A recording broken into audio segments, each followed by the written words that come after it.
Hi, so we're back with our cube casting shape tutorial. So where we left it, we exported the curves from Rhino. So we're going to pull these into AutoCAD and kind of recreate the object here. So I saved the file to my desktop. Okay, it doesn't recognize the source kind of software, so that's okay. Just continue opening the drawing. Okay, a bit difficult to see, but the shapes have come in here. If I highlight them, you can see they're there. So let's change the layer color to start off with. And so the default layer has come from Rhino. We can change its color. I'm going to choose an index color, something nice and bright, so it shows up on the screen grab. Okay, hold Shift and middle mouse, and you can turn that into a 3D view. So it's looking pretty similar to what it did in Rhino. Now the awkward thing is that the shapes haven't come through closed. Okay, this one has. That was created as a rectangle. That one's okay, and this one's okay because that was created as a polyline. Okay, but the others haven't been joined together. So what we need to do first is pedit these to link them back up. So the command was shortens to polyline edit, so PE return. I could start with this shape because this bit's a polyline. Okay, and then we join onto that, and you can just grab everything in view and just add that, and it will only take the ones that are joining onto it. Okay, so enter to finish. So there's my first polyline done. Okay, this one's a little bit trickier because it's perpendicular to the current drawing plane. I need to change the coordinate system first. Okay, it'll just say no, I can't do it because they're not parallel with the drawing plane. The drawing plane is always XY. So if we give ourselves the front coordinate system instead, okay, that makes the drawing plane X, Y. This is editable. Okay, so it's pedit again, PE, return, pick a line. Okay, it doesn't recognize this as a polyline, so it wants to change it, so you press enter. Okay, and then we try join again, grab everything, enter, enter to stop. Okay, now you see what's happened here. It hasn't dealt with the curve. Now we had the Rhino drawing set at very, at its most accurate tolerance level, but AutoCAD's saying no, this doesn't join on. Okay, and this is a problem when you go from one piece of software to another. Not everything is going to be the same. Okay, so this curve, we could kind of try and labor with this curve and move it around and reposition it, but probably easiest just to delete that one and reinstate the fillet on the object that we've got. So it would be F, return, change the radius to 40, enter, and then pick two parts of the curve that is joined. Okay, so we've got our shapes back. Wasn't too much stress. Okay, then we just need to do the extrusions. So we'll extrude this one first. This time, extrude it to this distance. Okay, extrude here, up to there. And notice I haven't changed the coordinate system back. The shapes remember their own Z direction. Okay, so that's the three objects that need joined together. Okay, keep pressing the wrong keys because I'm going from one bit of software to another. Okay, so we want to union these. Now, to get these commands, remember you need to change your workspace. Make sure you've changed to the 3D modeling workspace. Otherwise, you won't see these commands. Okay, so it's union first. And we pick the three shapes we've just created, just like we did in Rhino. Okay, but you see the way it works with AutoCAD. It's a much cleaner looking solid. It's a bit easier to understand and read. We don't have all the ISO lines and we don't have all the history kind of still visible. Okay, and then the last extrusion is the small one here. So extrude, pick the shape, enter, and we're taking it to this point. Then we're subtracting. You pick the big object first and enter, then the small and enter. So that should have created the slot, the kind of postbox slot. Just check things are tickety-boo with a bit of a shading. You can see inside. You can see inside from that end as well. Okay, so we're ready to try and extract some 2D information from this now. All seems a bit backward, doesn't it? Kind of doing it and then going and creating the 2D, but that's the nature of the exercise you guys are working on. So we'll put the UCS back to normal first, and then do a plan view. PLAN, return twice. Okay, so we should be looking down on the drawing. Now, the software, AutoCAD, has this sectioning plane tool. Okay, I'm not going to launch it just yet because I want to set up some layers first. But part of this is that you can generate a section. Okay, and it will then do pretty similar to what Make 2D does in Rhino, but it will, you can set this to export the information to your own layers instead, so you can get a bit of control over it. Okay, so it sets up it uses 5 layers to work with the object. So I'm going to create the 5 layers and just tell you what each one is. Okay, so the first one we'll create is called X_B. The X is identifying that it's something to do with a section, and B stands for background. Sorry, getting it wrong straight away. B stands for boundary. So this is the actual cut line. So this is the bit that's getting cut through. So we want that to be quite a strong line when it prints out. So I'm going to change that to magenta. So it uses the thick pen in our pen settings file that we work with usually. Okay, the next one is going to be called XF. These aren't in alphabetical order. These are in order that they show up in the generate section tool. Okay, so this F stands for fill. So this is the shaded area that it will generate, and we'll make that go to a specific color. We'll use a light grey for that. Okay, the next one is XK. Okay, and the K is part of the word background. So this is the general lines that are going to be visible in the background. Okay, we don't want them to be very strong. Okay, so let's choose cyan for those. So this will use a fairly thin line. Okay, the next one is XC, and this C stands for cutaway.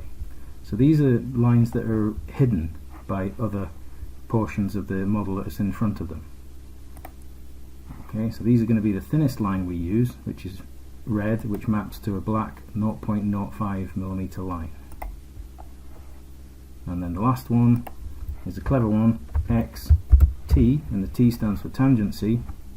And so where a curve starts, where a flat wall changes to a curved wall, this indicates that point where the curve commences. Pretty clever. We'll use blue for this, and so we've got different colours. We can identify what's happening, and it's also using the line weighting, so thick line, thin, very thin, thin. Okay, so that's the 5 layers, and we then need to set that up in the utility. Okay, so we want to create a section plane. Okay, and let's do the obvious one first. Let's go right through the middle. Okay, so I'll put ortho on. Okay, and that should be enough. So just drag across through the model. Okay, turn that around into 3D so you can see what's happening. Okay, So there's a little line left over there. So that's a remnant, that's a 2D line.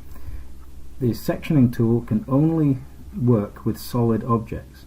So it's basically just ignored this line. So let's just delete it, because it's just going to hang around if we don't. Okay, so you can see what it's done. It's given us what's called a live section, and we can see the bit we've cut through here very clearly. Okay, these can be shaded as well, so you don't have to view it. You can get a bit more information if you want to shade as well. Clicking on the line reveals these arrows, so you can extend the line or shorten it. We can move it towards us or away from us. So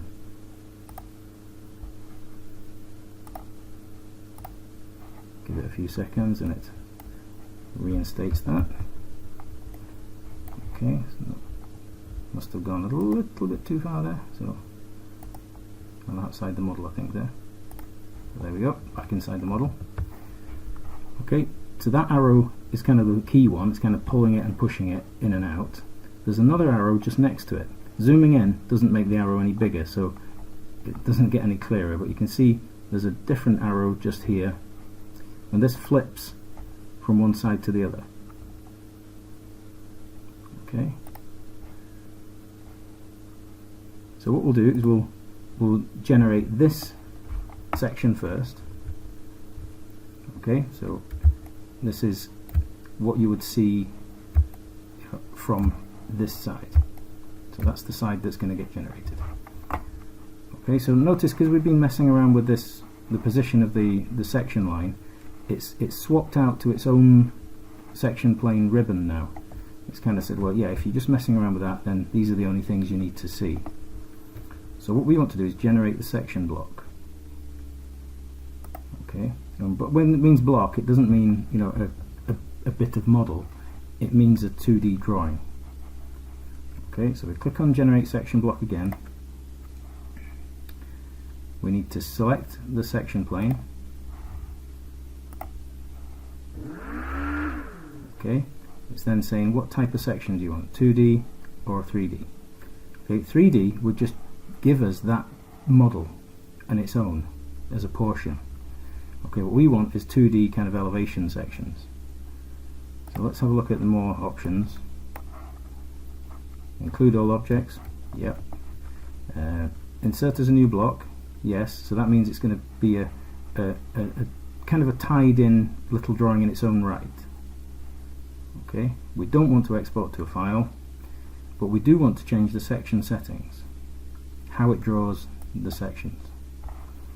Okay, now watch out for this, because you really need to do all this in one go, because we tried this we did it with one section line, and then we created another section line, and we had to fill in these details again for the second set of sections, which was a bit laborious. Okay, so you really kind of want to do this in one go. So this is where we can input the layers that we've just created. So the boundary, color by layer, that's correct, but the layer wants to be XB.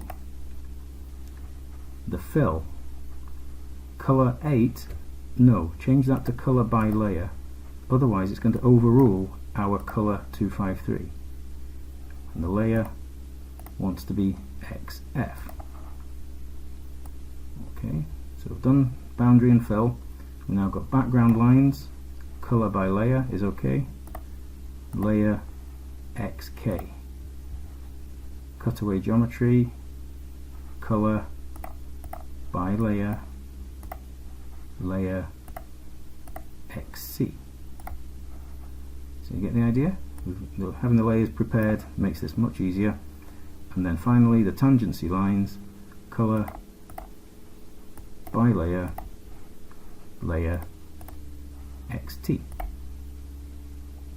Apply settings to all section objects. I'm not sure whether that should be on or off, but I'm just going to put it on, and OK. We can now create the first section, and it should be coloured to suit our pen weighting regime. So I'm just going to drop that there, press enter 3 times, and it will place it in the correct orientation. Okay, so that's my first section. Okay, let's say we want to, if the other side of this drawing is symmetrical, so that'd be a bit dull having that section again. So let's just pull it through to the middle where we've got a bit more interest, and just keep going. So you generate another section there, create, so you don't have to put in the details again. Okay, I'm just going to drop that on the corner of that one. Okay, so that's our normal kind of viewing angle. So I've got two in that direction. Let's do two rotated. So we can rotate the section line. Okay, click on the section line. There is a rotate here, but this one turns it in this direction. Okay, I want my vertical sections first, so I can just manually rotate the section line. So RO, return, pick the section line and return, and I haven't got midpoint available there, so I'm going to hold shift, right click my mouse, midpoint.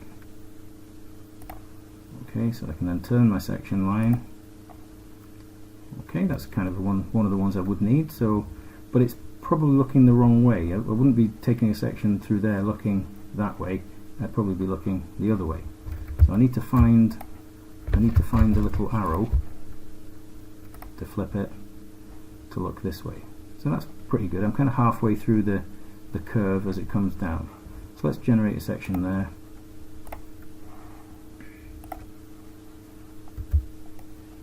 Okay, let's drop it alongside. Just keeping these in line just now.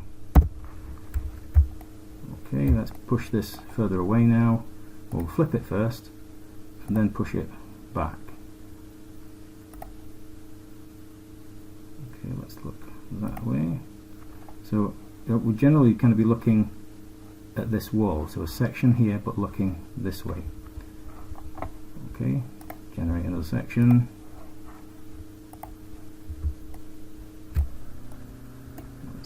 Let's just pan across. Oh, I think we've got to go with that. I can move it now instead. Just use the same spacing that they're at. So it's starting to build up. So I've got 4 views that way. Let's take the other one looking this way as well. Okay, right. Use the correct arrow. The arrow is very small. Click on the section line. Flip it. Generate section.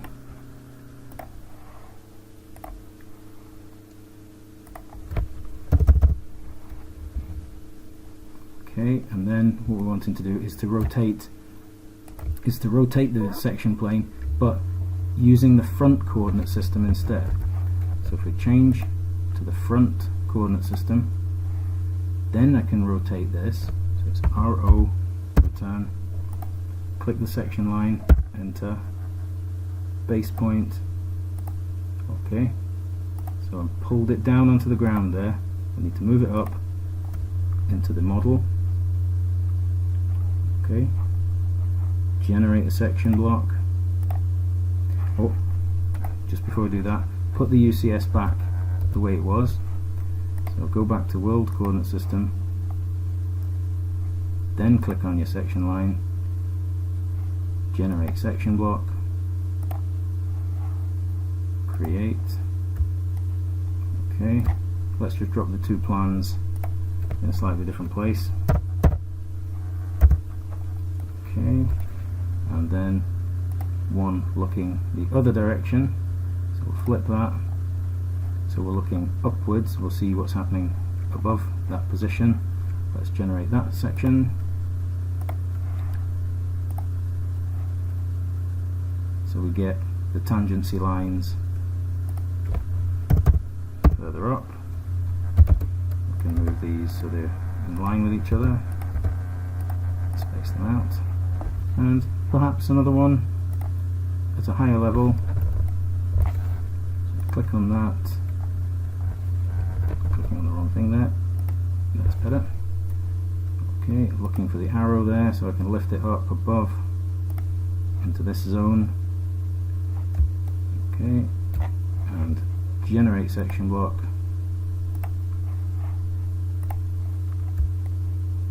Okay, and we'll drop that in position as well.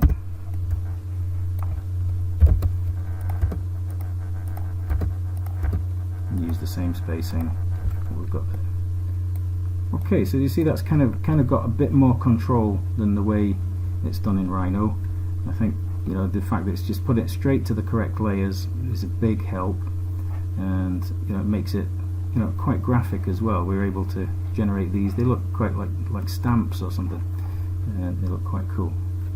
So I hope that's useful, and you use these one of these techniques at least to help you generate your 2D info for your vessel space assignment.